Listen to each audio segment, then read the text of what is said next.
A new era begins for the Army Painter, and our first theater of historical warfare begins with World War II and the British, German, and American paint sets, each featuring historically accurate paints, all of them meticulously selected with input from expert historians.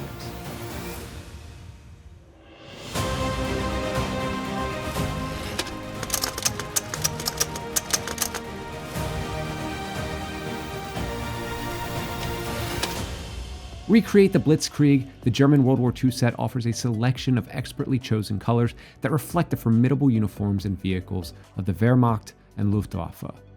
With every shade of feldgrau and more, you'll achieve an authentic look for your forces as they execute tactics that defined a generation at warfare.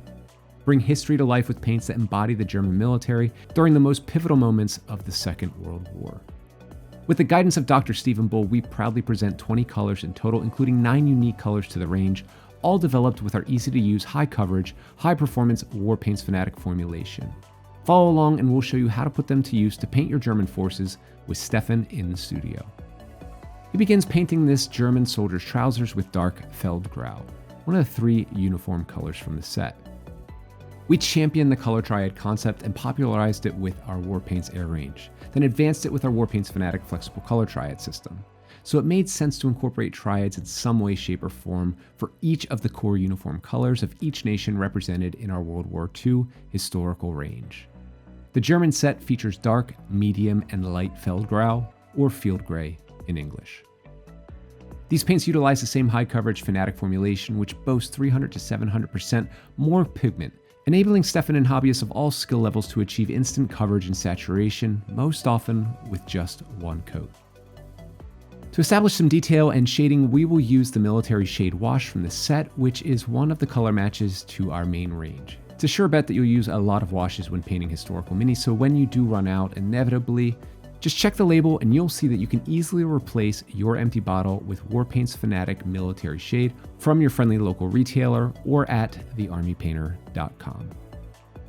Once that wash has had time to dry, you can clean up and highlight with the previous color, that's dark feldgrau.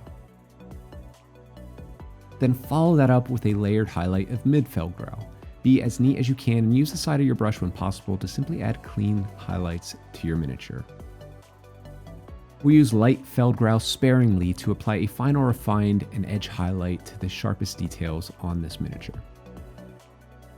Next, grab some strap gray. This is a unique color from the set that has a subtle Payne's gray feel to it. It has a subtle hint of blue. We use this to base coat all of the straps on the miniature. Then we'll mix in some tanker gray to the strap gray to highlight all of the gear on this Wehrmacht. Add a bit more to the mix as you refine the highlight even further. Moving on, we'll use camo brown to add some detail to other belts and gear on the soldier. We'll simply add some weathered skin to the camo brown to pick out the details. This time as a base coat for the skin of the hands and face on this miniature. Add a bit of shading to all of the skin details with a wash of warm skin tone. Let that dry before applying a highlight of our previous color mixed with some matte white for a refined highlight. Using a smaller brush like our Wargamer character brush here will really allow precise control when you need it most on these crisp facial details and the details around these fingers here. Now Stefan likes to add a bit of liveliness to the skin by mixing in some of the command red from the set, thinning it down to a glazed consistency to place around the eye, sockets, mouth, and cheeks. Now, I really hate this part. Here he goes again, painting those dreaded eyes. I'm just gonna hold my breath a little bit, let Stefan do his thing with a base coat of strap gray, some detail work of matte white on the eyes, and go ahead and dot in those pupils. Wow, I am quite glad that is over with. Here's another famous Adam Pro tip. You can do like me and just apply a wash of Warpaints Fanatic purple tone and call it a day too. We use Rifle Brown, which is a staple coming in all 3 of our World War II sets. It's important to note that each of these sets are designed as standalone sets, so there are a few repeating colors across the range. That makes it easy for anyone wanting to pick up, paint, and play an American, British, or German force to just dig into their first or next historical war game.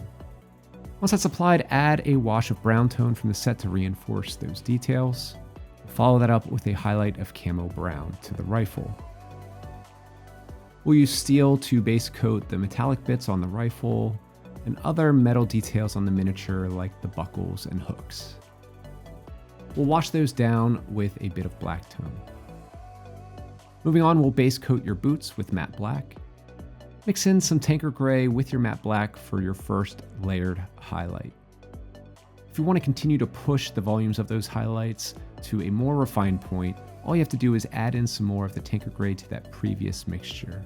Finish it off with a final highlight of pure tanker gray, and this will give the black leather boots a nice shiny finish. We'll base coat the infamous Stahlhelm style helmet with strap gray. Then we'll apply a smooth layered highlight with a 50-50 blend of strap gray and light feldgrau. Once again, add more of the light feldgrau to the previous mix when you try to exaggerate the volumes of this layered highlight. Now, if you ever feel like you've gone too far with your highlights at any point, don't worry, just thin down your base coat of strap gray to a glaze-like consistency, and that will help to unify your previous work before adding some rough marks and highlights with light feldgrau. Stefan's going to show off a little bit here by freehanding some insignias using some command red and other colors on the helmet. This is totally optional, but it adds to the overall finished effect. Finally, thin down some camo brown, apply that to your base. We'll deepen the shadows with a bit of brown tone wash. Once that's dry, you can apply a dry brush of camo sand.